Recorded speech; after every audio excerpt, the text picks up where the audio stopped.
during closing arguments. Now, to help me, before we begin any of this, we are going to be turning to our attorney for the day, Lisa Garber. How are you? Good morning. Thank you for being here.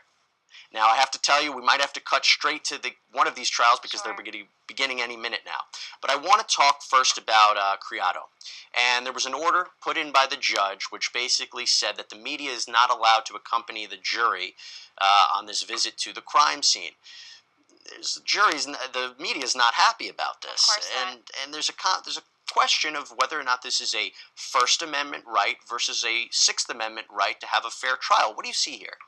I see a couple different conflicting issues. I wasn't completely surprised to see that order put in place because the whole journey that the jury has to take in order to determine how a 3-year-old could have walked this path, what it looks like, the crime scene itself is a rather confined area, and to have that media presence right there may be a little bit influential. And then, of course, you have the issues of jury privacy, the press being there and potentially having cameras, things like that. So there are a couple things to worry about. The press is saying, look, we have a First Amendment right. It's a public place. Right, we should be allowed. Exactly. But it's not so simple. And it is rare, am I correct? It is rare to see juries even visit crime scenes. It's not necessary in today's day and age when you have photographs of the crime scene, videotapes, right? You specialize in this area, correct?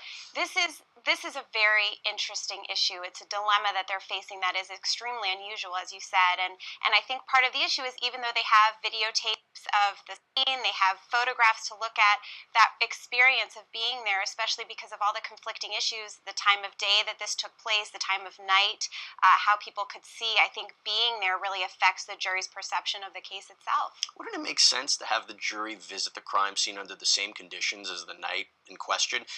The biggest part of this case, and one of the big parts about this case, is this happened at night. So the idea that Brendan would walk out of the apartment, make his way a half mile in the complete darkness when he had a fear, or he allegedly had a fear of the dark, shouldn't the jury visit this in the same kind of conditions? Exactly. I completely agree with you. And they're saying not only did Brendan have this crippling fear of the dark, but also they're saying you couldn't see your hand right in front of your face in that environment. So I agree with you. I don't know if this is going to exactly help, but at least they'll see what kind of path they would have taken and how rocky it was and how steep it was, things like that.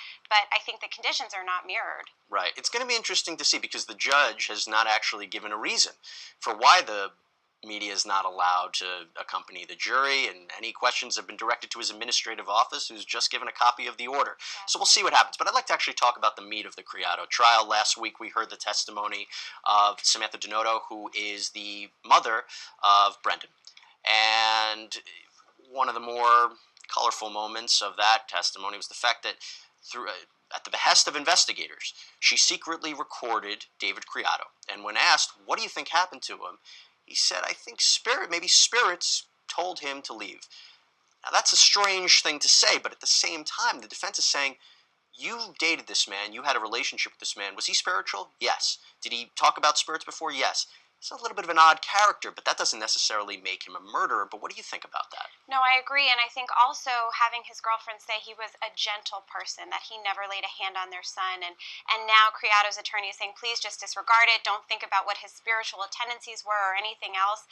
And, I think it casts kind of a shadow on this case. I think it definitely might sway the jury in some way. It sounds strange and odd, and it's unexplainable, which isn't helpful in a case where there are so many variables. And right now, with the prosecution trying to build this case against him, there are just so many things coming together not in his favor. It's a circumstantial evidence case. Completely. But it's strong against him. I mean, number one, you can't say that Brendan walked out on his own and then his socks be clean. Oh, the clean socks. And they did a whole videotape of his apartment. Those were long sets of stairs leading from his apartment down. And then a half a mile away from the apartment, it leads people to question what really happened here. And we talk about the spirits. It's strange to say, but wait a minute. He had visited the place where Brendan's body was found over 30 times and said it had a special importance to him and a spiritual impact. The prosecution's jumping on that, am I right? Oh, yeah. And then also the fact that they found this photograph on his cell phone of the site itself, I believe from a couple days prior. And it's interesting because digital forensics has played such a key role in this case itself. And you see the photo on his phone. They're trying to build in this circumstantial evidence, trying to see what his activities were, especially online. They're looking at how he viewed his social media account of his new girlfriend a couple hours before, which isn't really adding up to him saying he woke up at 6 a.m. and noticed Brendan was gone. They're saying he was looking at the social media page, getting more and more jealous and fired up. And then they're also looking at preserving those text messages that were sent in between DJ and his current girlfriend, where she's complaining about him having a kid.